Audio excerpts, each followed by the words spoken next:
All right. Hello, everyone. Welcome to another one of the Circus of live streams. For today, we might have a guest. Hopefully, he's in the live chats. It's Brad who called into the show last week, into the Atheist Experience uh, last week, and he did say he was going to come on, but we will see. On the stage, we have our regulars, Ook, John, and Jeebus. Hey, guys. Hi-oh. How's G'day, everyone g'day. doing? So if he does come on, yeah, I think we should try to, kind of engage him one at a time. So if someone is, starts a discussion with him and continues on, we should kind of let the two go on until, someone wants to change the topic or bring up something new, and in which case that new person should keep talking with Brad kind of on one-on-one. So it'll be kind of our attempt to, have a good faith discussion with not just Brad, but with anyone else who might connect in. I'm going to go ahead and paste the link to the StreamYard in the live chat. So Brad, if you're on, what you should do is connect to that, and you can set up and join us. Now, I don't know if he is actually on for sure, but even if he's not on, we can just kind of keep going. So, Ook, you were telling us about something about Australia, right? Oh, just the shows we had for kids. The Auntie Jack show. Basically a transvestite in a dress with a boxing glove on who rode I think it was a Harley or a Triumph, one of the two, and was just a variety show. I don't know what I could compare it to from the US. Maybe the Flip Wilson show. Sorry, that? The Flip Wilson show may have been a parallel. Could be. I don't remember that. He was a comedian, but he dressed in drag and kind of had an alter ego. In fact, that sort of sounds it. Yeah, I don't know that the Flip Wilson show was necessarily for kids, though. At least not for the time that it was produced. You're saying that this was a kid show? Yeah, but it went on prime time for everyone. That was awesome. The other famous one is, of course, Agro's Cartoon Connection. He was the filthiest puppet on the face of the earth. One of the things was this is back in the early 80s when they had those dolls that, you fed it and it pooped and it weed and all that sort of stuff. Oh, boy. And the presenter, the female presenter's going, what do you think this does, Agro? And he goes, I don't know. What do you think we should do with it? I think I should fuck it. I think with the current environment in the US, I don't think stuff like that would fly, especially if it's targeted towards kids or if it's more of a kid show. It's like swearing. Australians swear. Even our politicians swear.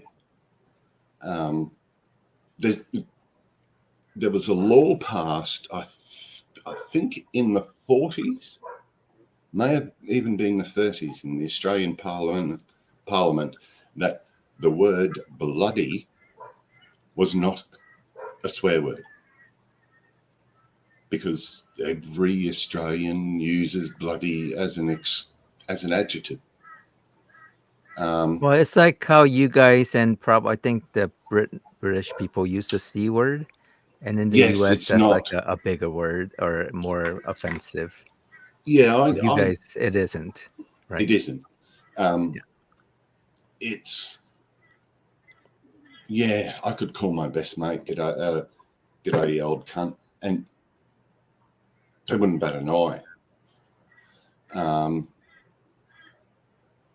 Yes, but I try not to use cunt anymore. I'm just trying to cut down the swearing.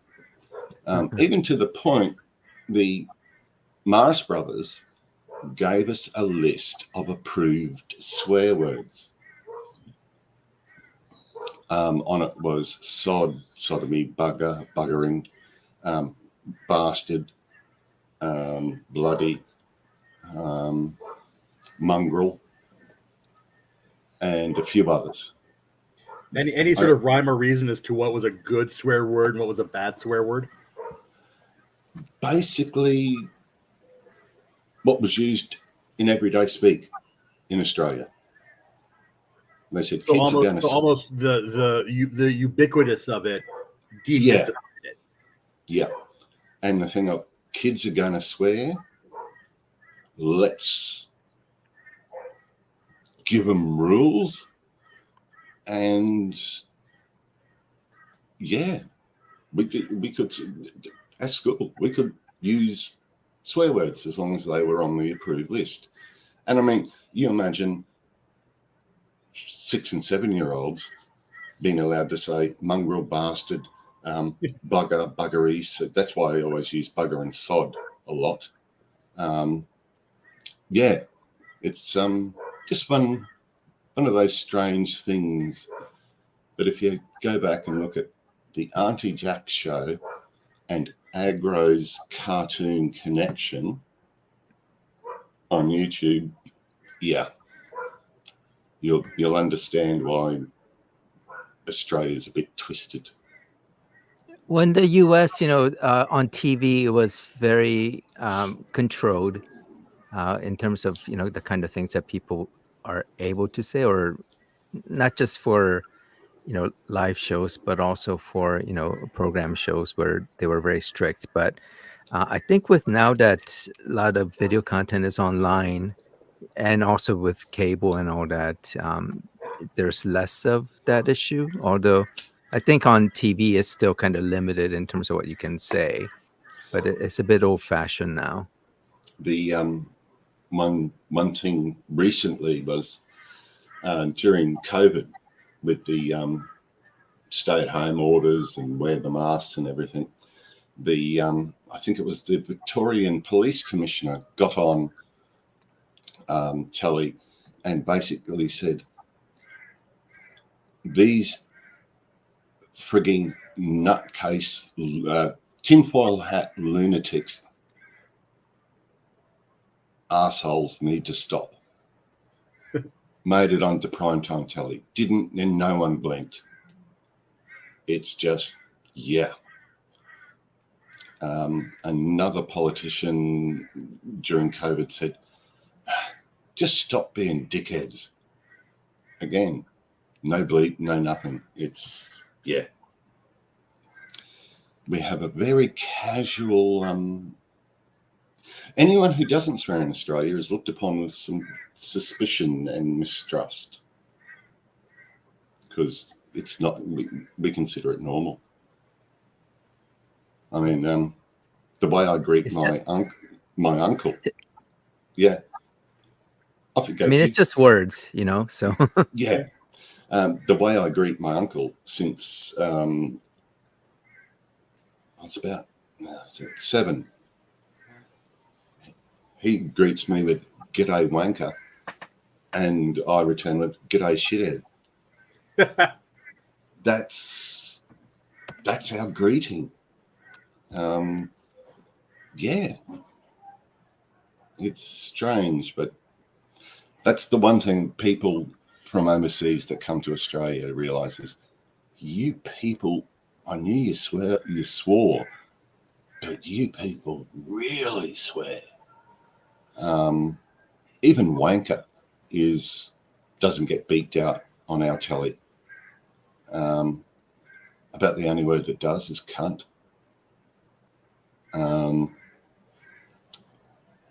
Yeah,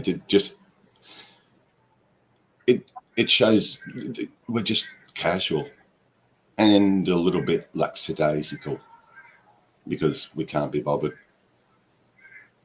It's just different norms. Yeah. But yeah, mate. I was gonna say, are you familiar with I suppose you can call them a comedic duo, Randy Feltface? No, but I've written it down. All right. Little purple Muppet looking kind of guy. And yeah, I've seen little clips of it. Yeah. Yes, I have. Yeah. Yeah. Absolutely hysterical. I've actually been meaning to ask you if you had any thoughts on him for a while now. I had a friend of mine who was just absolutely obsessed with Randy Feltface and was just constantly showing me clips.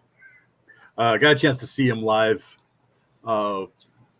late last year when he was touring the States. Anyway, I don't think I'd laughed that loudly and that just tears running down my face. And half of it I wouldn't be able to repeat in front of polite company around here. Yeah. The what's the other one?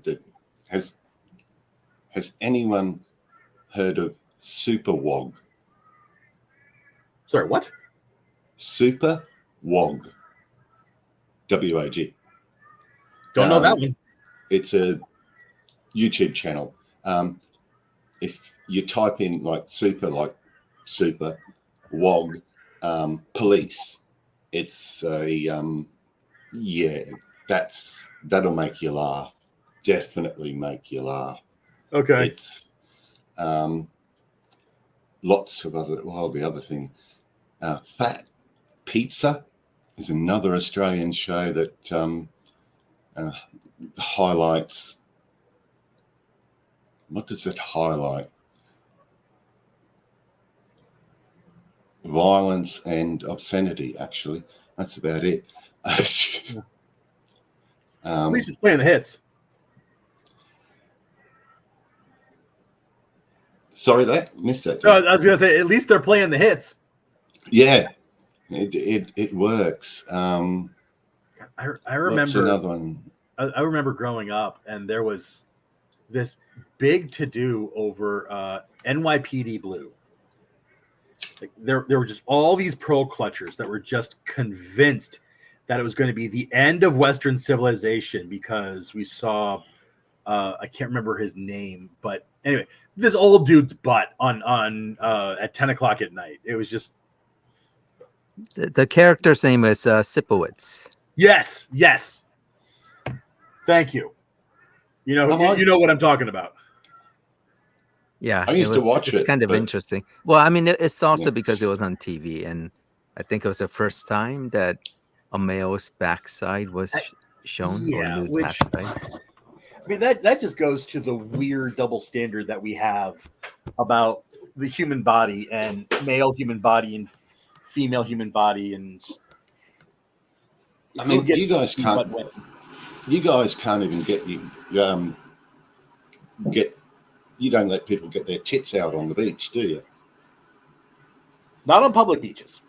Oh, But the guys can. Well, yes. That's here it's a sort of casual nudity. As long as it's on the beach, pretty much anything goes. Take the bottoms off, take the thing, and it's fun watching. Because I live on the Gold Coast, it's fun watching the tourists walk along the beach and walk into things, because there's a Sheila. Sheila is an Australian word meaning all women, laying face up with the tits out and the bottoms off, and we don't blink. It's just sort of, It's not as casual nudity as they have in certain places of Northern Europe, but it's there. Yeah, no. Also, because it's so bloody hot here, who wants to go walking around with a bra and the full underwear on? Just shit, stick a pair of thongs on your feet and a sarong, and off you go. Oh, you all know that thongs are footwear, Hey. flip flops. Yeah, we have a slightly different definition of thong, but I was able to follow. Yeah. Well, it looks like we have Brad on. Hey, Brad. Hello, Brad. Can you hear us?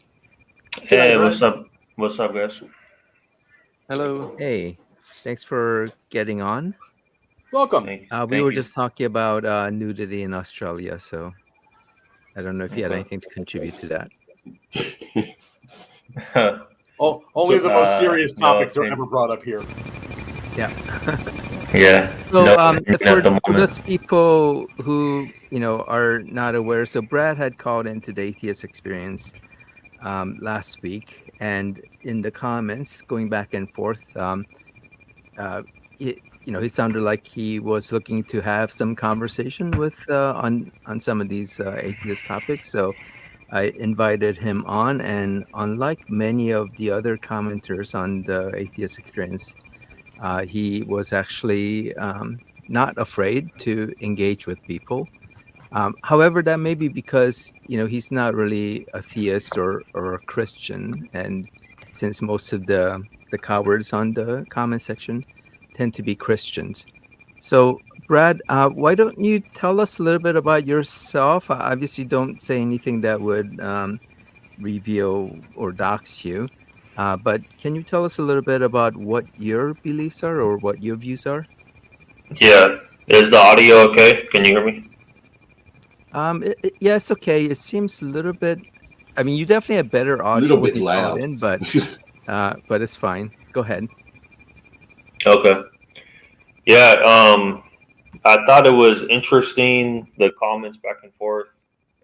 So I thought it was interesting that some of them were saying I was like scared to debate, but they're commenting on a video where I debated. I thought that was interesting. It's like it's pretty ironic. Like they're commenting on a video where I debated Armin and who's the other guy, Cross Examiner, but they're like, oh yeah, you're scared to like show up for debate, and it's like, okay, but this is a video where I debate. Anyway, I'll get into. Well, my I mean, beliefs, one right? thing I would just say there, Yeah, go ahead. a lot of people think that when they call into the show, that into the Atheist Experience show, that is some kind of debate. It really isn't, right? Especially because, first of all, the hosts have a bit of an advantage, and they can obviously mute you. So it's not really a debate. These things, it's more of a discussion. And even Yeah. on here, we're not trying to have a formal debate. It's more of a discussion. And the other thing is, a lot of people think that the comments on the YouTube section counts as debate as well, and it isn't. And the reason for that is that there's really no structure, especially in the comments. You can just post whatever you want and claim that you've won, and you really haven't. Especially if you don't even engage in any kind of objections that you get for your post. So those aren't debates either. So I just want to kind of let everyone know, we are not here having a formal debate, and Right. we're just here to have a discussion. So go ahead, Brad. Right. That makes sense. Yeah, I'll get into my beliefs. I just want to say first, it was interesting. I went back and forth in the comments for like I think an hour or two, and it's really a waste of time because we all have real lives to live outside of this, right? And that's why I got the idea, like, why don't I just hop on a stream? We can actually talk. It's a lot faster, more productive. But one of the guys was like, who was saying I was so scared. I was like, okay, well, I'll debate you. Let's set up a debate. And then he says he can't do it because he has obligations and time differences and this and that. It's like, okay, I'll take your word for it. But then if you understand what it's like, then why are you? It was just weird, But anyway, I'll get into beliefs right now. But I just want to say first and foremost, like, it's cool to do streams online and stuff, but just make sure it doesn't take over your real life. Because if you do it too much, it really is just a waste of time. A little bit can be good, but too much is just waste of time because you have a real life to live off of the internet. As far as my beliefs, yeah, I believe in God. I don't subscribe to any particular religion, but I another interesting thing too is like there wasn't much I was really debating. My position was just that I think a lot of atheists take religion out of context, or they only give one side of the story, or they exaggerate certain things or straw man certain things. And then I saw people in the comments were like, "Oh, Brad, can you prove God is real?" And it's like, what does that have to do with my position? Like, that's not even related. So people are bringing up stuff that wasn't even related. Like, even if I concede for the sake of argument that God doesn't exist, what does that have to do with atheists taking religion out of context? Those are completely unrelated. So I thought that was interesting as well. Okay, so one thing, and I think I've seen few people make this comment, but you're essentially strawmanning atheism by, saying that atheists are all strawmanning religion. There are different people out there, different atheists. Just because, in the comments, someone, quote unquote, or maybe people that you've talked to, seem like they're, strawmanning religion. That doesn't necessarily mean it has anything to do with atheism or even atheists. It really comes down to who you talk with, and definitely there are people who will strawman the other side, and it's definitely not just atheists that are doing that. I've seen quite a bit of religious slash Christian people who constantly strawman the atheist position. So it's just a matter of a discussion. Yeah, I agree with that. I thought Harmon and Cross Examiner were very fair. They gave me a lot of time. I think I could And do I a think better that job. I think that really goes to you, because I've definitely seen a lot of people call in and they think that they were mistreated, but it really was because of the way they post or had their discussion and the kind of things that they've said. And I think for the most part, I think you were doing a good job of responding and listening and making your point, etc. So even though there were disagreements, I think just because of the way you behaved on the call, they were willing to kind of extend the same courtesy to you. But it doesn't happen to everyone. I've definitely seen a lot of callers where they don't quite behave. Yeah, that makes sense. Yeah, I just think my position pretty much is like, if I read the Bible through a non-charitable lens, I could think it's the most evil book. But if I read it through a charitable lens, I could think it's a beautiful book. So it just depends on perspective. That was my whole thing.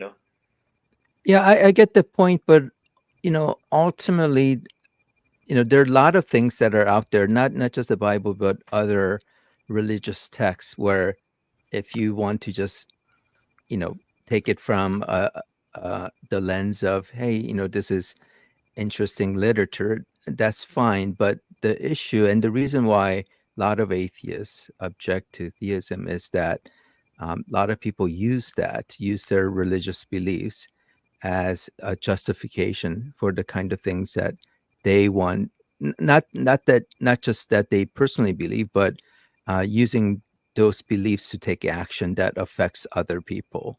And I know you're anti-abortion, but abortion is uh, one of them, where people are using their religion to say, hey, this is immoral, and therefore no one should be able to get an abortion.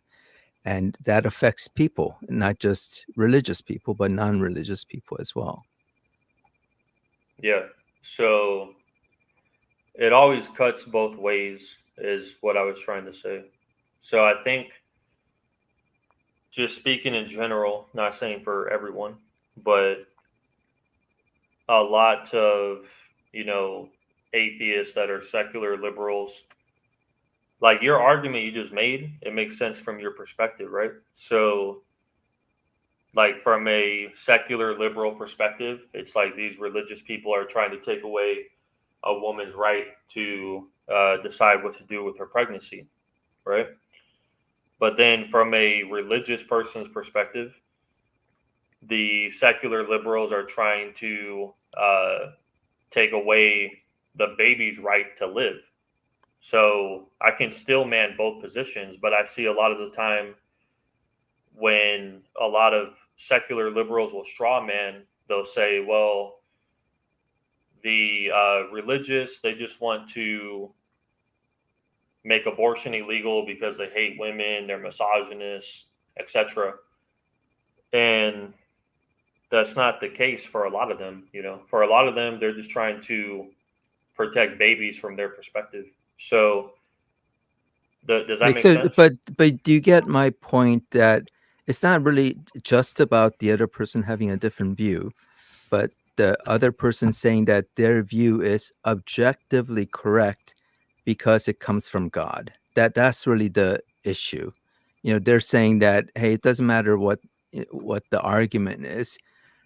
My God is telling me that it's wrong to have an abortion, and therefore I'm right, and the other person is wrong. That's the issue.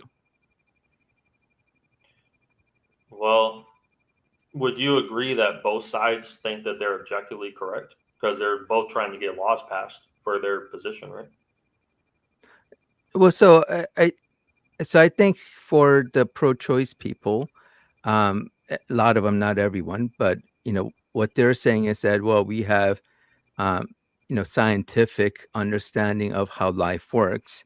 We don't think that a soul enters into an egg as soon as it gets fertilized, as soon as it becomes a zygote.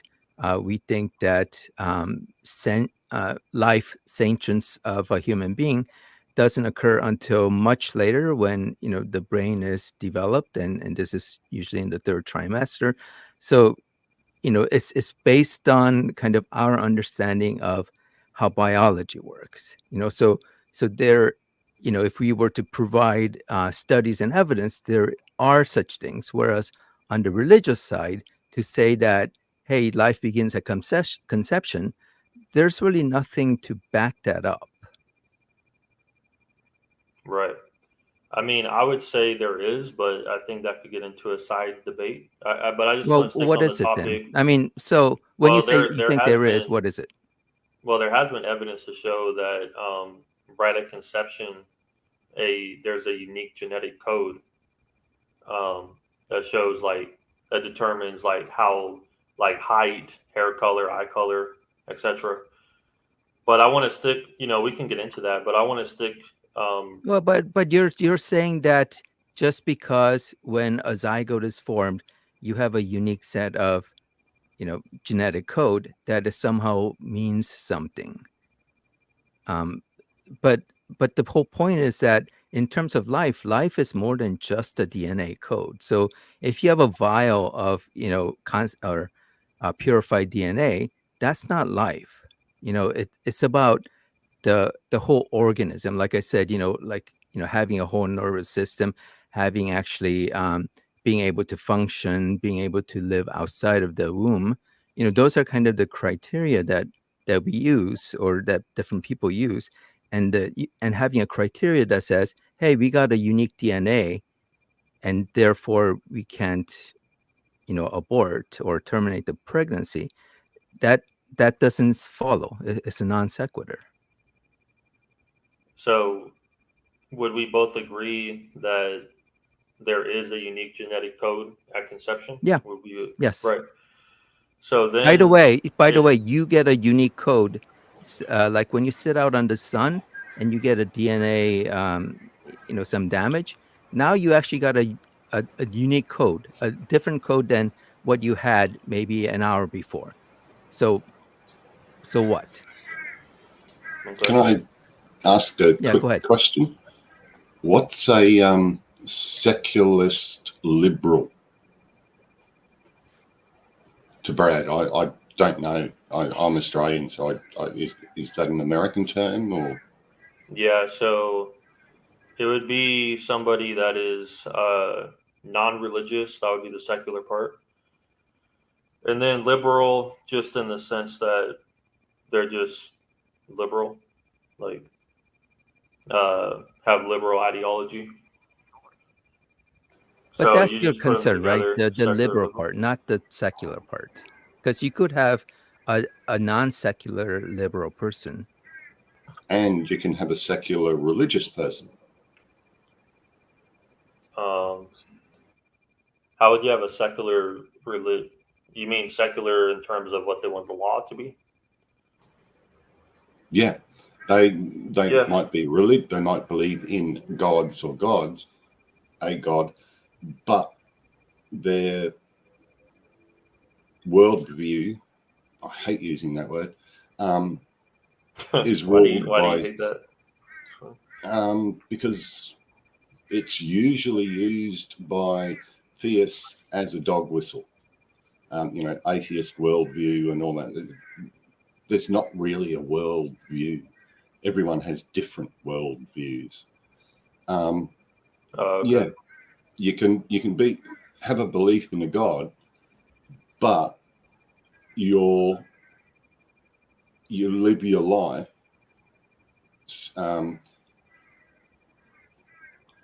secular. It doesn't it has nothing to do with the way you live your life, the way you vote, or your politics. Well, so a good example is the founding fathers of the United States, who were Yes. all, theists, but they were secularists. Right. Yeah, I mean, you can make an argument that there's a lot of different theories about the founding fathers. I don't claim to be an expert. There's so many different theories. It's like, who do you believe? But you can make an argument that the founding fathers, as far as them being like super devout Christians, you can make an argument for and against. So because the fact is, like, the separation of church and state, just the fact that they did that in the first place, you can easily make an argument that they might have been Christian to an extent, but they weren't super devout Christians. You understand what I'm saying? But what does that matter, whether you're a devout Christian or not? I mean, you are not a devout Christian either, right? Correct.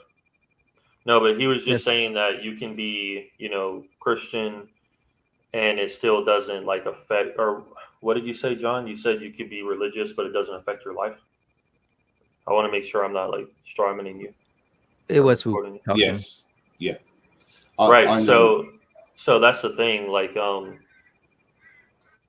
you can make an argument if somebody's religious, but it doesn't affect their life, then like, how religious are they, right? Because you can make the argument, if you really believe in a God that sent you direction through a book, you would follow the book, the best you can, if you really have that belief. So if you were to say, like, yeah, I believe in this God that sent me this book, but the book, yeah, I'm not really gonna follow it that much, then it's like, okay, how much do you really believe in it? You see what I'm saying?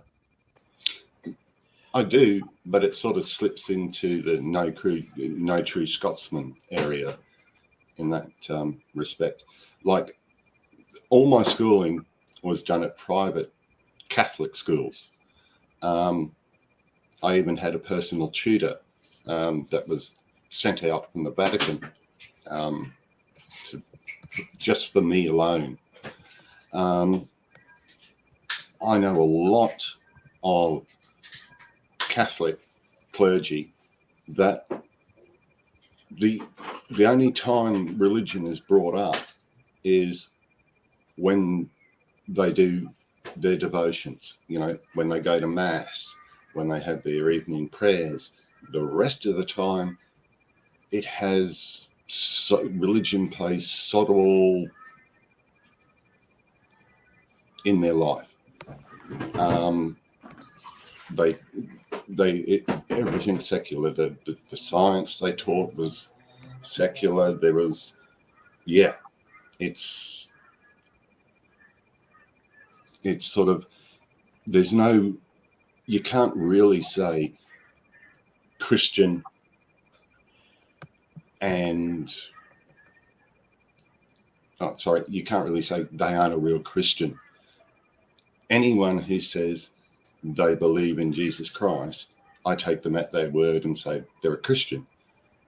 I've never held a belief in any gods or God, and I went to Catholic schools, had a private tutor,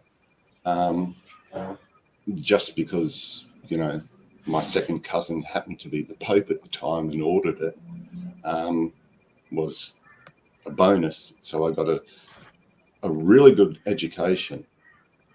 And the fact that I was an atheist did not bother anyone at the school. Even the brother who was sent out to private tutor me from the Vatican, he was happy. He was very happy when I finally said, I'm an atheist and I'm not going to go to any religious stuff because I don't want to be a hypocrite, because I see too many Christians at church who are hypocrites. And you went, God, fantastic. Well,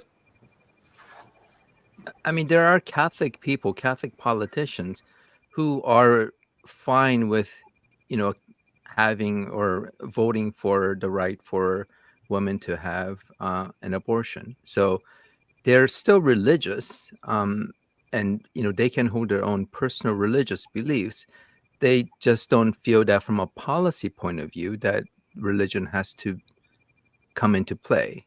And I would imagine you're being a Republican, and don't like Biden, but Biden is a devout Catholic, and he has been. I'm sorry, brother. Come on, man. Really? Well, what's your objection? That he's not a Catholic, or that he's not devout, or what is it? I mean, come on, man. You think he's a devout Catholic? So, I mean, it depends on what you mean by devout. I mean, he attends church. He stays as a Catholic, and, you know, his own personal beliefs is that, you know, he wouldn't want to get an abortion, and neither would I. I just don't want other, you know, people to have that choice. Right. It would But be, you know, even if you know, say, hey, he's not really a Catholic despite all evidence, despite everything, and you know, you can, if that's gonna be kind of your attitude in terms of what people believe or not believe, you basically just pronounce that he's not a devout Catholic. I think that's unfair, you know, so, because then we can say that about you as well, that you don't believe in a God, you know, you're just, you know, you're actually an atheist, but you just put on this pretense of, you know, believing in some God, right? I mean, I could do the same thing and it would be unfair. It would be a straw man. it's a little bit different. It's like if I said that I'm a vegan, but I eat steak every day. It's a contradiction. Now, if somebody says that, they have the freedom. Do you see the difference? You know, someone who's a vegan and personally do not eat meat, that's a little different than, you know, Biden or whoever, any Catholic, being personally a Catholic, just not wanting to, you know, push that belief onto other people. It'll be like there are some vegans who absolutely denounce people who eat meat. So for them, it's not just a matter of their personal beliefs, or personal behavior choice, but they want to push that onto everyone. So you get, you know, quote unquote militant vegans. So that's, I think, for you to say, compare Biden's Catholicism or lack thereof with veganism, I think that's a wrong analogy. I would disagree. I would say they're both ideologies. Now, let me ask you this: would you agree? Wait. So So Good. that is not an argument, right? Hey, there are ideologies. Everything's an ideology. If you know that, but the fact that it's an ideology doesn't make it true or not true. Okay, let me ask you this: if the most like militant vegans had political power, you really think they would give us the freedom to just eat meat if we choose? So that's actually my point, that you don't want these militant vegans preventing people from eating meat. You want vegans like, a Biden, where they personally don't eat meat, but they don't want to push that view on other people. Okay, but let me ask you this: would you say that laws are based on morality? No. No, they're not. Interesting. Most laws are passed have to do with property and tax. The actual morality laws that are passed in the United States make up a fraction of the actual amount of work that gets done in any given legislature. There's just no quantifiable. Hi, Brad. This is John Clark. I'm here in the States too. Yeah. As far as it being from a place of morality, just quantifiably, that's just simply not true. As far as tax laws and fiscal policy, most of that is geared towards making sure that programs are run revenue neutral at worst and revenue positive at best. Either on a macro or microeconomic scale, depending on the intent of the policy. So whether or not that's a morality, we want our governments to run at least quasi efficiently, or at least have the appearance to. So that way we can sleep at night knowing that the roads are going to get paved, fires are going to get put out, and criminals are going to get arrested. So your premise that laws are morality based is just factually untrue. Okay. Would you agree that they're based on what people value? Like, for example, a city that passes laws to create more bike lanes, they value, bicycling. A city that doesn't pass that, they don't value it at least as much as other things. Would you agree with that? So collective value isn't the same thing as a personal morality, which is it feels like that's where you're trying to go with this argument. Yeah. Well, isn't it? But collective is just a group of people, right? So it's a group of people that have their. You've watered your statement down to the point of almost meaninglessness. You talked about the specific religious conviction of Joe Biden, and in an attempt to try and it feels like in your attempt to try to explain why you don't think he's a Catholic.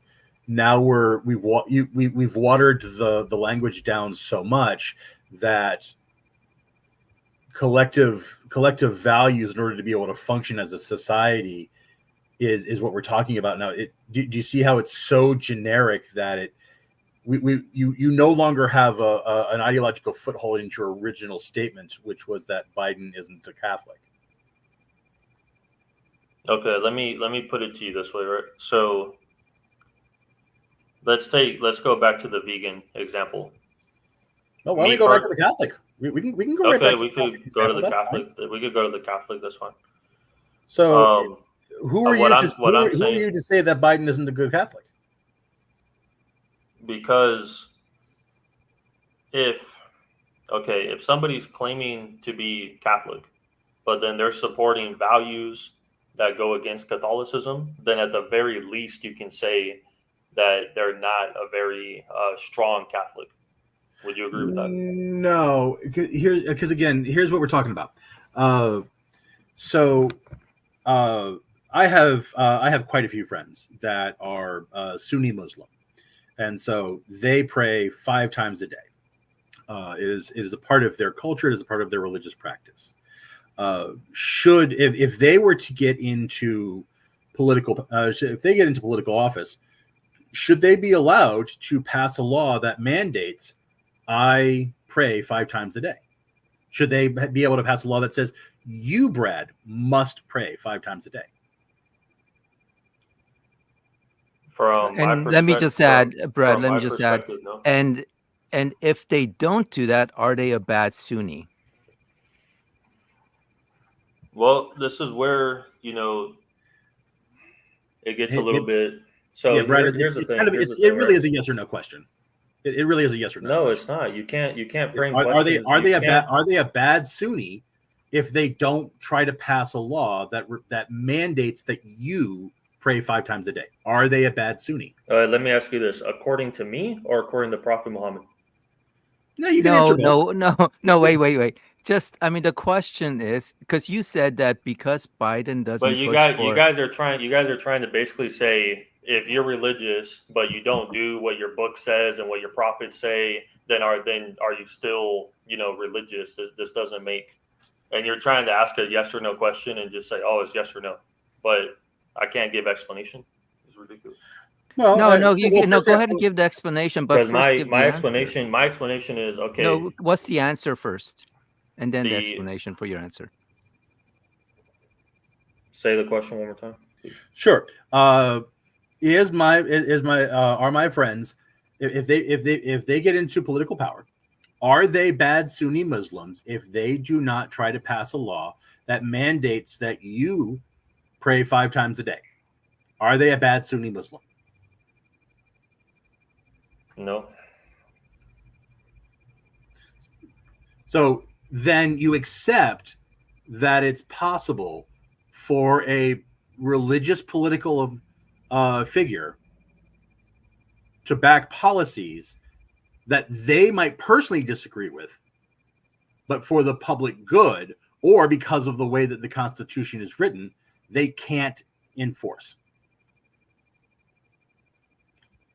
Well, I'm saying it's more. I can answer, but it's more nuanced than just It's not as black It's and white as possible you to be think it is. it's possible to be a good Sunni and not force people to pray 5 times a day. But that's possible. a very specific question. I can tell you So is why. abortion. Abortion's a very specific question. Yeah, You and disagree? I can answer all of them. I just need more than like 30 seconds. Well, so I'm I'm not trying saying to. I'm saying I'm being specific and nuanced. You can't just box me in and just say, oh, yes or no, yes or no, yes or no. It's not that black and white. So it's not a question of boxing you in. Personally, I'm just trying to make sure that I understand. I know I can answer your question, but you keep interrupting.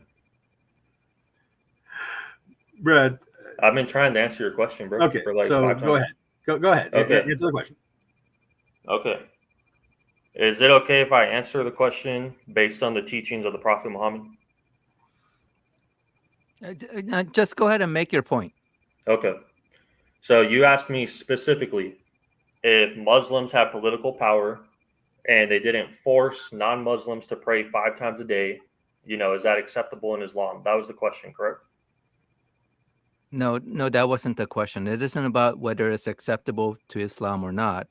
It's about a religious person having their own religious view, but as a policy, not pushing those religious practices or policies based on religious views on other people. Okay, so are you basically asking me if a Muslim does things that are not acceptable in Islam, is he still a good Muslim? No, not that, not about what they personally do, but based on that, pushing those beliefs onto other people via policy. Right. I understand. So the reason I was asking that is because Islam is also a political system. So I'm going to answer the question right now. So okay, wait. Your No, friend let's who's no. Go So ahead. wait, hold on. So instead of going into Islam, let's say that let's make it generic. Let's say that there's a religion X, and within that religion X, you're not allowed to jaywalk. Okay. Because of that, they say that. Well, actually, no. Let's do it the other way. That you should be allowed to jaywalk whenever you want, and their religion says you should be able to speed whenever you want. So, because of that religious view of that religion X, they say we're going to pass a law that says that it's okay to jaywalk, it's okay to speed. Yeah, that would be in line with their religious views. So from their, that would be consistent. Yeah. So that would be wrong, right? For them to push those policies because of their religious views. Because the correct policy is to not allow for jaywalking, not allow for speeding. So those people, if they don't pass those laws that allow it, are they bad religion X? or are they a bad adherent to religion X because Yes. they did not Yes. push the law to Yes. prevent? Yes. Sorry, that was kind of convoluted, but do you get my point? Yes. Yes. The answer is yes, because if they're claiming to follow a certain book and then they're going against the book, so if the book says it's okay to speed, but then they say, well, I'm not going to pass that as a law, then they're going against their book. So Okay, so then you'd be a bad Christian if you allow for people to get remarried, right? So if you're a politician and level, you don't make remarrying illegal, you're a bad Christian. yeah, I would say so. Okay, so I guess And that's the issue, right?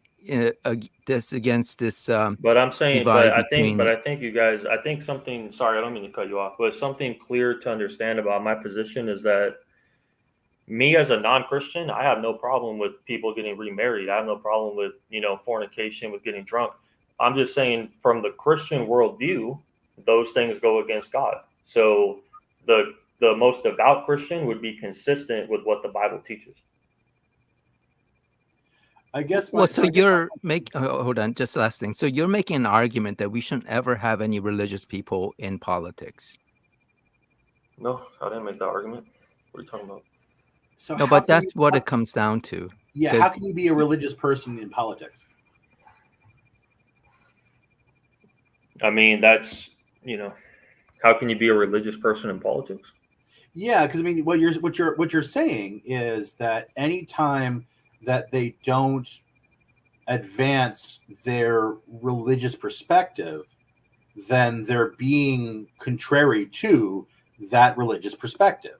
Which, okay, I mean, look, I applaud you for intellectual consistency on that regard, but then that excludes all but atheists from public office. Again, it's just ideologies. Like, it's you can't separate. I mean, they're not the same, but they're the same in a way, religion and ideology, in the sense that if you believe something, if you genuinely believe that something is for the greater good of society and you have political power, you're going to try to pass it in legislation when you have the opportunity. Like, sure. I'm saying everybody from their perspective. But it isn't about the greater good of the society. If you're a religious person and you're saying a religious person should always push their view, it could be a religion that has 10% or even less, right? Let's say that it's a Scientologist. They're not the majority, and if they're pushing policies based on their beliefs, they're not doing it for the betterment of the majority or betterment of the society. They're doing it based on, like you said, based on ideology. And what we're saying is that you should not be pushing policies on people based on your personal ideology / religion. Yeah, I understand that, but what I'm saying is everybody passes legislation based on what they think is best, on their ideology.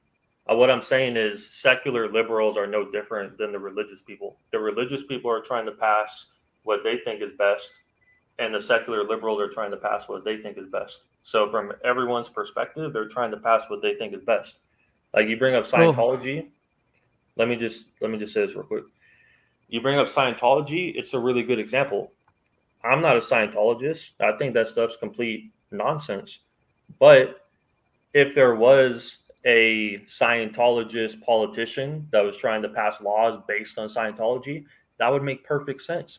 Obviously, he believes Scientology is, best, or else he wouldn't be a Scientologist. I think what you're missing here is that what people think is the best. So when you're a politician, and let's say you're a good politician, and you want to push the best policies, that you might call that an ideology, right? Of someone who's saying that good policies are good, but they're not doing it based on necessarily their own what they personally think is good for them. they're doing it on what they think is the right thing for the society. That's what policies are, is trying to, it's not a moral thing. It's about, what should be the best government or best set of laws for the society as a whole. That's what the policy is for. It's not to push someone's personal agenda. Right. So I understand what you're saying, but what I'm saying is, in my opinion, I think most people, whatever they believe in, they believe if that was enforced on the societal level, it would be better for the world. Like if you were to ask like a liberal, hey, if the law was based on liberalism, do you think it'd be a better for the world? They would say yes. Same with the Christians, same with for the most part, I would say. So the difference, go ahead. No, so I think the big difference there is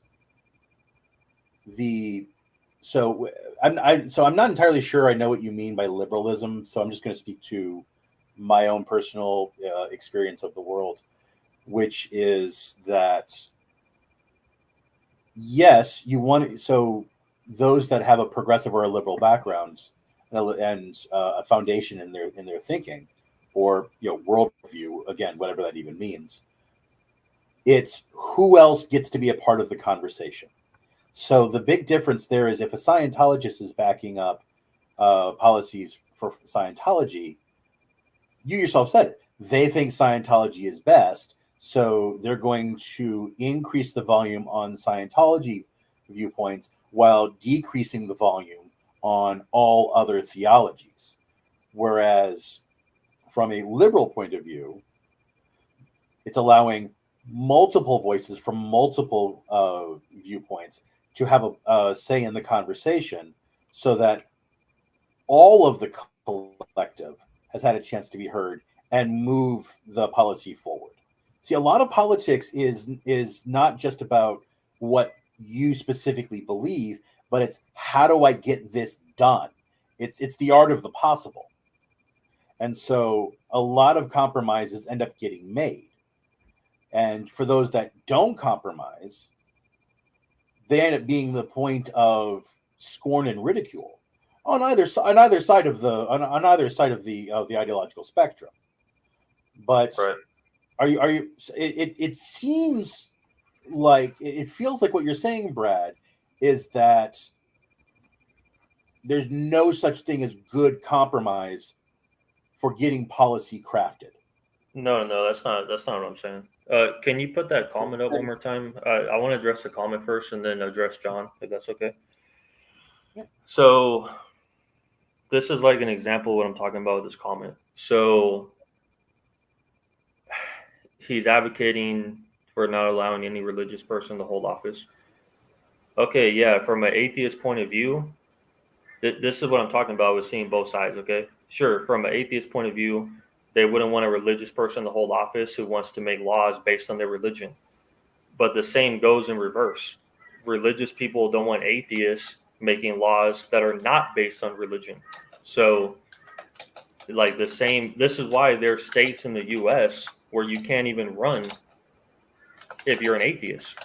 Because way back in the day, their logic was, we don't want an atheist to run and make laws that are not based on the Bible.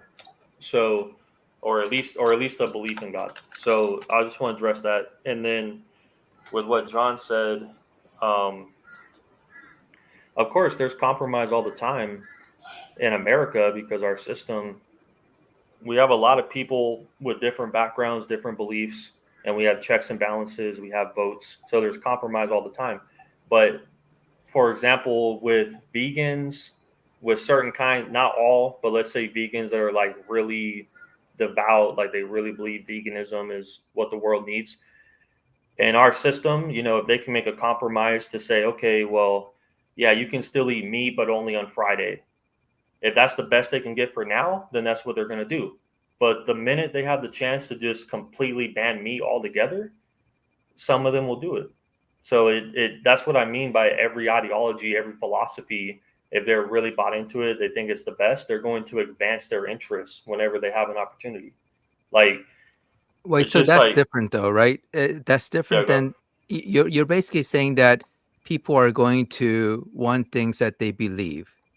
Yeah. But that's not the same thing as all devout vegans, when they get into office, doing their best to try to push their veganism to everyone. I mean, in America, as far as I know, I don't think, as far as like really hardcore vegans, I don't think we have a big population of them in America. Like, people Well, love to eat no, meat that's in not the America. point. It's No, not about but the it is, numbers. It's about no, the principles. no, It's but about it the is, principles. no, but it is the point, because any group of people that are really bought into their ideology, yeah, when they're the small minority and they don't have political power, then it's like, oh yeah, live and let live. But think of like the most hardcore vegans, that they shame people for eating meat. They, they're just really militant. Okay, maybe they're like 1% of the population in America. But if they became 70% and they got political power, 100% they would pass laws. They would outlaw meat in a heartbeat. And I'm saying a lot of groups are like that.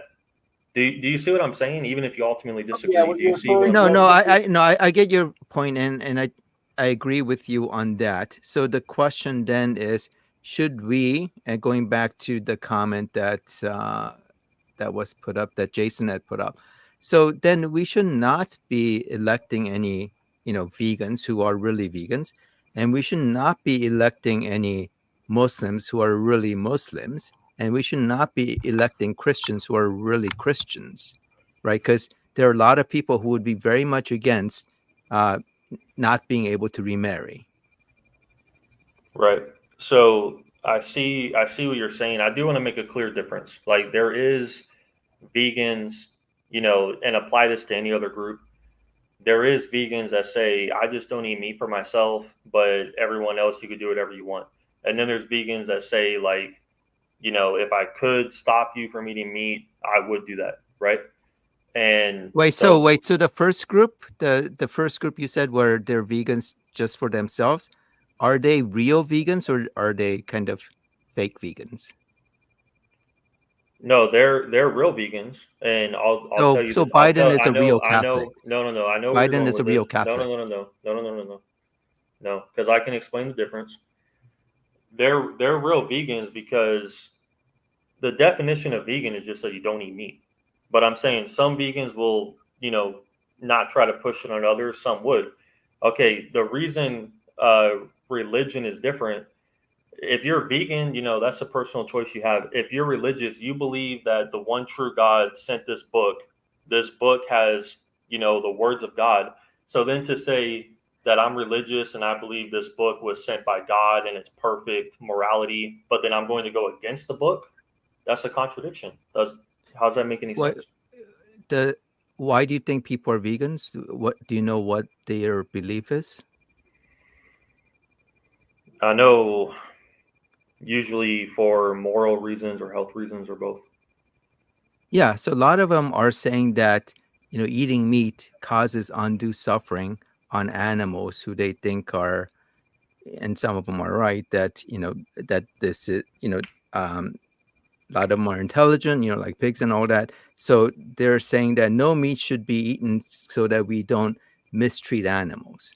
So if you are a vegan, you would want to make sure that you reduce that suffering on animals, on Yeah. other organisms. Yeah, and that's my whole point is, if there are vegans, let's say there's vegans that they want to get So political power. you're missing the point. You're missing the first question. I Okay, was go ahead. asking you was, you said there's a group of vegans who would be just vegan on their own, but would not push that view on others.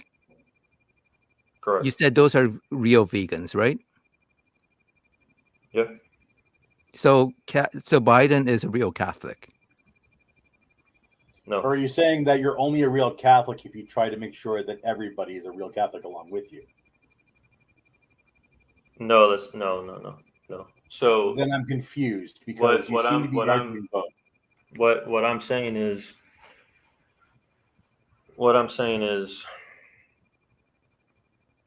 if someone's a vegan and they just say I don't eat meat, but if you want to eat meat, that's fine. Actually, you know what? I've never thought about it like this before. You guys actually bring up a good point.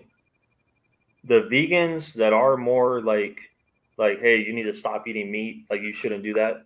They're actually more consistent by a way of looking at it. Because because think about it from the vegan mindset, if you genuinely believe that it's evil to eat animals, then it makes more sense that you'd be telling people like you can't do that, you better not do that, than like, oh yeah, it's okay, no big deal. I'm saying I'm just talking about different perspectives. I'm saying I'm gonna wrap it up. Just give me 1 minute on this point, and then I'll let you guys. But with the vegan thing, right? I'm not a vegan. I love eating meat. So,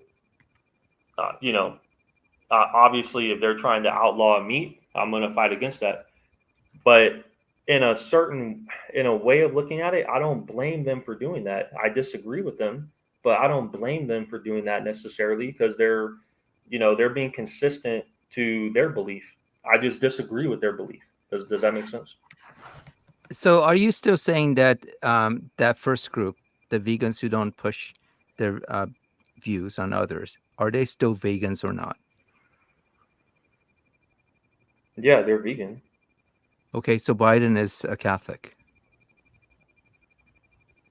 Depends your definition of Catholic. Look, if you're going to say somebody can be Catholic and support values that directly go against Catholicism, if you're going to say that's possible, then sure, he's a Catholic.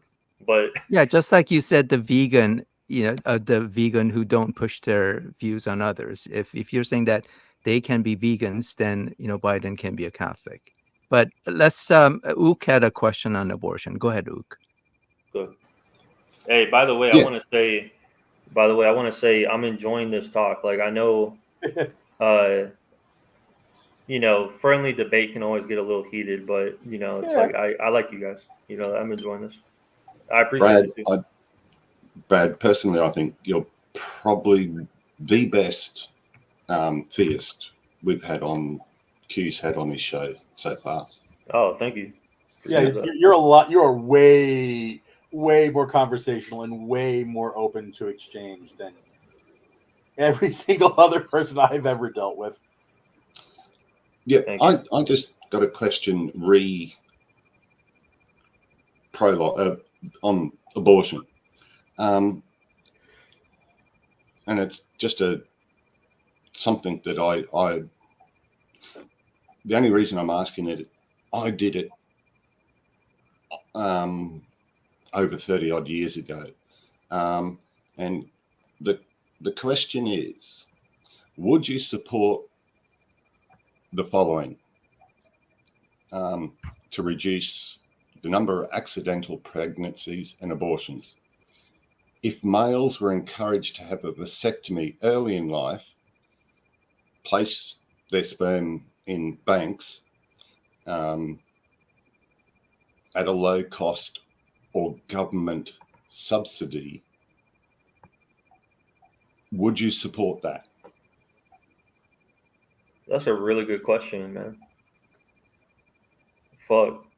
That's really good. Also, bear in mind that frozen sperm is viable for at least 20 years, and vasectomies are reversible, and it's like you can have it done in a doctor's surgery. It takes about half an hour. Just don't ride a motorbike after you've had a vasectomy. It's just not a good look. That's just a bad idea done poorly. Yeah, but yeah, what do you think of that idea, Brad? Yeah, that's a really good question, man. I appreciate that actually. Yeah, I would say me personally, I would not support that, but I will acknowledge that you could easily make the argument that I should support that. That if I'm anti-abortion, you can make like a consequentialist argument. If I'm anti-abortion and this will lead to less abortion, then I should support that. What I would like, because I'm personally a fornicator, so but I will say, hold on. Everyone loves the shag. Yeah, Yeah. of course. Yeah. So what would be ideal in my world is if we could somehow make it where people can have as much casual sex as they want with no accidental pregnancy. I would just want accidental pregnancy to really be a thing of the past, you know. But I will say this: if you gave me only two options, if you said, "Hey, you can either do what you just said with the vasectomy and the sperm bank, and there'd be zero abortion, or you can not do that and there'll be like a million abortions every year," then I would choose number one, just for the greater good.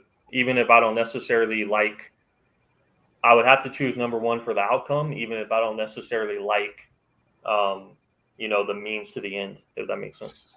Yeah, no, it does. Appreciate the answer. It's No, that was a really good question, man. That was a really I good. see it as I never way thought of- about that one before. Yeah.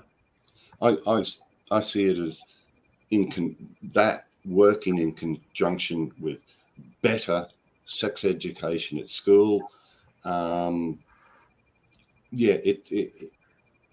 It's all connected, and so many people, especially males, put the onus on the woman for birth control when it's just so much easier to get a vasectomy. Well, I would say to that, I would say it's not about putting it on the man or the woman. It's about putting it on both. And the reason I say that is because if I had a son, I would tell him it's 100% your fault if you get, an accidental pregnancy. And if I had a daughter, I'd tell her it's 100% your fault, because you can't, if you're a man having sex with a woman or you're a woman having sex with a man, you need to put 100% of the responsibility. You can't trust what they say, like this is a big thing. This is not nothing to play with. So what I mean is, like, if I'm a man, I need to make sure I did everything I can do to not get this girl pregnant. And if I'm a woman, I need to make sure I did my part. It's about do your part. Do you see what I'm saying? Yeah, Yeah, no, you're making I a actually personal, agree you're with making a that personal 100%. responsibility argument. Yeah, but both parties are responsible, and yeah, I'm with you on that one, Brad. And I'll just pass the floor over to someone else. But let me say this Oh, though. Let me say this real quick. My position is, if I hear a Christian politician say, "I want to pass this law because this is what God wants," I can completely disagree with him. I can vote against the law. I cannot support the law he wants to pass. But I can't necessarily blame him, because at the end of the day, how can I expect a Christian not to want to do what their God tells them to do? Do you understand what I'm saying? yeah, I can see your point of view.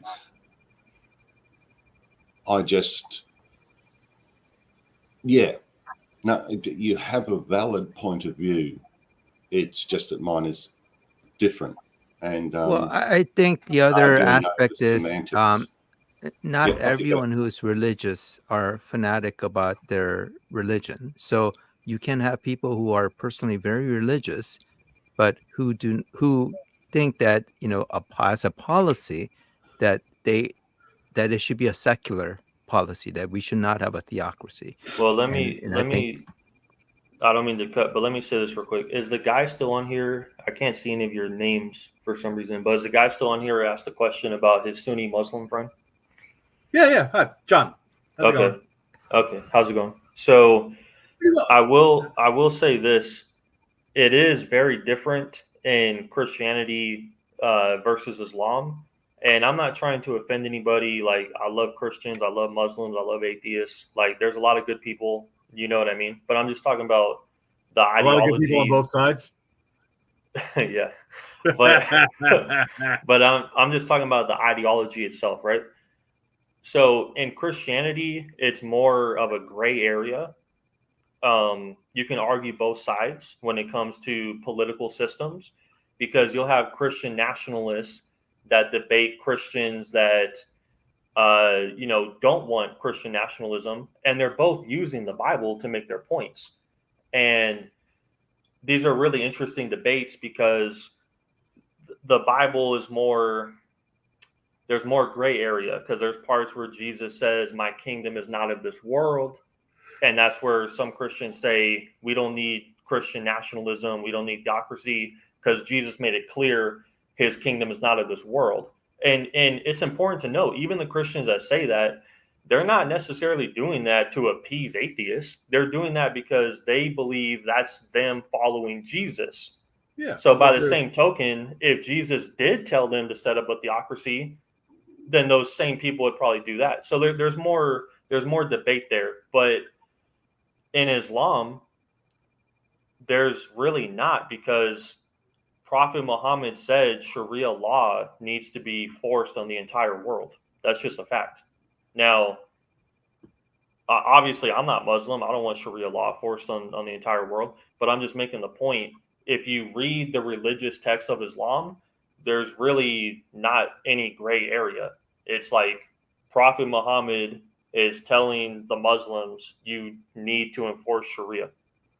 Yeah, the problem, though, is that the fact that there are so many different sects of the Muslim faith, that would sort of seem to counter or work against your argument. I mean, I see what you're saying, Sunni and Shia Muslim, and also the Nation of Islam here in the United States. Those are three very different religious groups, all claiming to be the bastions of the one true interpretation of Islam. Are they not? Yeah, that's a good point. But here's the thing about that. So I agree with you. There's different sects of Islam that have disagreements about certain things. But in all the sects of Islam, there's things that universally agree on. Like, it doesn't matter which sect of Islam you go to, you can't blaspheme the Prophet Muhammad. So what I'm saying is, let's say if they did establish Sharia law, you might have these different sects that are having debates about the details of certain laws, but they're all going to agree, okay, nobody's allowed to blaspheme Muhammad. Would you agree with that? Right. Well, I mean, there are. I'm not aware of any Christian Christian sect that wouldn't agree that Jesus is the Son of God and the way to heaven. Agreed. Yeah, and so that's what was confusing about some of the comments. Is some people were saying like, "Oh, Brad, you're so dumb because not all Christians agree on everything." And it's like, yeah, no shit, but they all have every Christian believes that a guy named Jesus got on the cross, right? So anyway, I guess I'm a little confused. Oh, I'm sorry, go ahead. Yeah, can I just clear up that confusion what every Christian believes? There are, in fact, denominations of Christianity that don't believe Jesus was divine. So, yeah, not every Christian believes in XYZ. And that's the proof of that is there is over 45,000 different denominations of Christianity in the world. Yeah. I agree. But I'm just asking you, to be fair, would you say there's certain beliefs that every Christian denomination has? Like, can you find a Christian sect that says Jesus did not get on the cross? I mean, I'm sure if we looked hard enough. No, I don't. So there is a. I mean, you can find anything, but you know what I mean. Yeah. I get the intent behind your question. Yeah. But there are some people who believe that Jesus actually didn't die on the cross, but went to Japan, and he actually married and farmed. Bro, to really? his death, and there's actually a grave. That he supposedly. Wait, these are Christians or no? I mean, they believe in Christ. Okay. Yeah, no, that's interesting. Never heard of that. Yeah, it's one of those things where there are 8 billion people on this planet. You're going to find some strange ideologies when you look hard. Yeah. But I mean, probably, is it safe to say probably 95% of Christians, even 98, 90, 99, believe that he died for your sins. That's all I was saying. I mean, I think for the sake of the conversation, I'm certainly willing to concede the premise on that level. I guess my point is that sort of the same thing that you were saying about Muslims, that there's going to be things that 95% of all Muslims are going to agree to, and forgive the phrase, the devil's in the details. Well, like going back to the Sharia law thing, the difference is, the variance is that, for some people it's extreme Sharia law. For other people, it's, kind of Sharia light, where, it isn't stoning everyone to death, but, more of a secular type of Sharia law. So, Plus, Sharia light has half the calories. So, yeah. Right. But so we have about 10 minutes left, The calories. because normally we don't go beyond too much, beyond 90 minutes. But one question I did want to bring up is, you had mentioned that opposing the death penalty is immoral. Can you tell us what that means? Yeah, so in my view, opposing the death penalty is immoral because,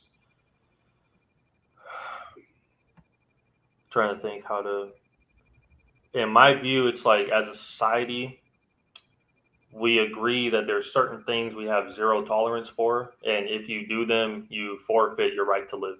Easiest example is rape. If I was in charge of society, I would say we have zero tolerance for rape. If it's proven that you rape somebody, you're getting the death penalty. Now, do you know why people are against the death penalty? Yeah, because, well, multiple reasons, but I would say one of the biggest ones is they probably believe in rehabilitation. They probably want to go that route.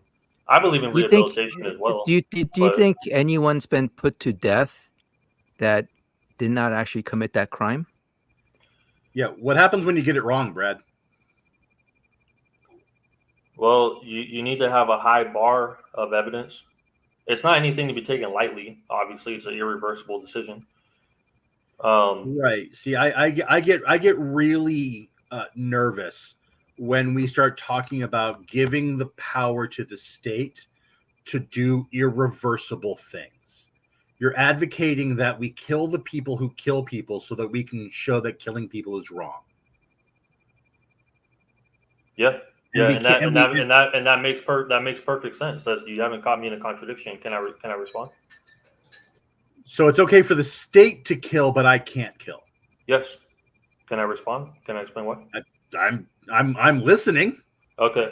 Because not all killing is equal. I mean, you just said like, oh, somebody killed, so you kill them to show not to kill. Like, you haven't caught me in a contradiction. Not all killing is equal. Okay, we're talking about the first killing, which is a criminal killed an innocent person. That is 100% wrong. The second killing is the state properly enforcing justice on a criminal to show an example that we do not tolerate this. That's perfectly moral. Yeah, I don't think you're getting my point. Like, okay, you're living in an ideal world where, someone who's convicted of, of a crime is definitely guilty of that crime. But that's not the case. Even people where, especially in the past, where there were incontrovertible proof of this person's guilt, and they kill that or they execute that person, and it turns out that all that evidence was made up. Let's say, systematic racism, for example, that, black person definitely raped that white woman, and therefore we should hang him. Would that be okay for you? No, that wouldn't be okay. But that's so if I mean, so if the opposition, you would do your best to avoid that. But let me yeah, ask you this. you do your best. Let's say we had death penalty. Let's say we had death penalty, and 99% was people who actually did these like horrendous crimes. Like, would you? And it was like beneficial. It was a huge benefit to society. I'm not saying the 1% doesn't matter. I'm not saying that, but I'm saying, is there any system that's perfect? Is there any system that's going to be 100% accurate? See, now You you're think making it's my argument. 99%. Yeah, you're making my argument for me. You're basically saying, well, that's just collateral damage. How much collateral damage is acceptable for the good of the nation? What I'm saying is you would do your best. Obviously, there needs to be a high bar of evidence. There has to be solid proof. You would do Right. your absolute best. But to just say, oh, because a small percent might be the wrong decision, let's let all these rapists live. Let's let all these serial killers live. That would be way worse for society. That would be So a huge net negative. okay, so I didn't hear an answer to my question. How much collateral damage is acceptable for the good of the nation? Oh, you want like a number? Because again, you said, well, 1% was fine. Is 2% still okay? Is 5% too much? You set the standard of. See, I'm sorry. I'm gonna put my cards on the table here. This is a topic that's very personal to me, and I'm sorry about that. I would actually like an opportunity for you and I to discuss this further, since we only have like 4 minutes to go. I really am enjoying hearing your perspective. Yeah, of course. And if it's personal for you, I'm sorry about that. But I mean, look. but I try. We all have the things that we bring to a conversation. Yeah, of course. I try not to be. I try not to let it. I try not to be toxic about it. Of course. Of course, but I'm just saying, let me try to give an example, right? What's an example I can give?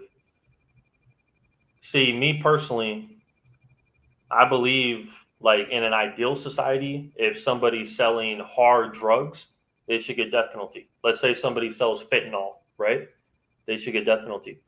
Now, with that being said, I know people that used to sell drugs and now they turn their life around. They're a better person, etc. And I like them as people. I don't personally wish death on them. I like them, but you have to separate. It's like that saying, justice is blind, right? It's like you have to separate. I'm not saying it the best way, but what I'm saying is, how do I say it? Okay, in my ideal society, just because somebody I love sells fentanyl, I'm not going to say, oh, well, the law shouldn't apply to them because I love them. You see what I'm saying? Sure, and I do want to make sure that's a straw man argument. Yeah, I do want to make sure that there's that I at least recognize the fact that you do appear to be attempting to be as intellectually consistent as you know how to be, and that's caused you to have to concede certain things or mention needing to go back and think about them further, like the vasectomy question. That's actually one of the reasons why I'd like to delve into. I would love an opportunity to delve into this with you further, because I think that there's some angles to this that you might not currently be aware. Or at the very least, if you are aware of them, I'd like to hear your perspective on them. But okay. I don't think we can have. I don't think we can have that depth of a conversation in the minute and 20 seconds left this week. Would you be opposed to having this conversation with me further at a later date? Yeah, I think that would be fun. I actually think the death penalty conversation would make a great next live chat if Brad's willing. Because I think it would be good. Yeah, because I'm Aussie, so we got rid of it decades ago, and yeah, I find it hard to comprehend the death penalty. I'll say this. I do believe in rehabilitation, but different crimes have different punishments. There's for sure. Yeah, Sure. you Look, could. if you smack me in the face or if you punch me in the jaw, those are two different acts. I don't think anybody here is Right, of course. even the most ardent of anti-death penalty folks. We understand nuance. Yeah, of course, yeah. Sure. Well, do you know why the streets are so clean in Singapore? Because the penalty for vandalism or littering is very, very extreme. But that's not the kind of society that I think we want to live in. So Brad, it would be great if you can join us again next week and we can go further on the death penalty. One thing to keep in mind is like over 240 people were in death row because they were wrongfully convicted and they were freed from the Innocence Project. So there's quite a few people who would have been executed innocently. So that's I think that's the reason why a lot of people do oppose the death penalty, and personally I don't think it's immoral to have that opposition. Okay, But let you me can I ask you one quick question? Yeah. Because your perspective is valid. That makes sense. But let's say somebody committed a rape and you knew 100% they committed the rape, like 100%, like, and then the state gave them the death penalty. Would you be opposed to that? Yes. 100% opposed. Yep. Yeah. No. It's taking a life. So so this let's kind of pin this here now. Yeah. I do have to leave And break pretty quickly. So you guys I want do to this thank every week, right? Yep. Yeah, at the same time every week. Okay. So Brad, thank you for joining us. This was a really interesting discussion. And thank you guys. like I everyone said, appreciate it. I think you were probably one of the best guests that we've had on this live stream. So we look forward to joining you next week. And for everyone in the live chats, thank you for sticking on. And we will all see you next week. And I'll see you in the comments. Can I say one funny thing, like 30 seconds? Yeah, go ahead. I thought it was, I appreciate you guys bringing me on. This has been a good time. There's been a lot more fun than I, thought it would be. Like you guys, you were good. It was a good discussion. But I saw like even one person put in the comments, they were like, "Oh, Brad's secretly a Christian." It's like, how dumb is that? If I was a Christian, I would just tell you, because my arguments would be way easier if I could just say, like if I was a Christian, I would just say I'm a Christian. Why would I pretend not to be this is ridiculous. But, I suppose you could say I'm a cultural Christian. I mean, born and raised in the US, going to church as a kid. But, I suppose I'm a cultural Christian, fair enough. But if I was actually a Christian, I would just tell you. Like, this is some of the theories is like ridiculous, man. But anyway, all right. Sure. Yeah. Okay. Hey, well, Brad, so we'll have. I'm looking forward to talking to you again. Yeah. Thank you guys. Appreciate that. All right. Thanks, everyone. Okay. Bye.